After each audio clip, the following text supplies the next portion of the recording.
আমাদের সমাজে জুমা মুবারক বলার একটা কালচার প্রচলিত আছে।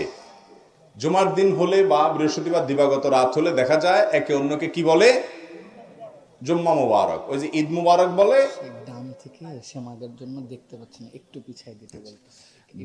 জুম্মা মুবারক বলে, ঈদ মুবারক যেরকম বলে সেরকম কি বলে, জুম্মা মুবারক বলে। তো মূলত ঈদ উপলক্ষে, ঈদ উল ফিতর বা ঈদ উল আজহা উপলক্ষে সাহাবীরা একে অন্যকে শুভেচ্ছা জানাতেন এবং একে অন্যকে ঈদ উল আজহা ঈদ উল ফিতর উপলক্ষে দোয়া করতেন। তাকাব্বালাল্লাহু মিন্না ওয়া মিনকুম। তাকাব্বালাল্লাহু মিন্না মানে রমজানে যত ইবাদত করলাম, ঈদ উপলক্ষে আল্লাহ আমাদের সেগুলো যেন কবুল করেন।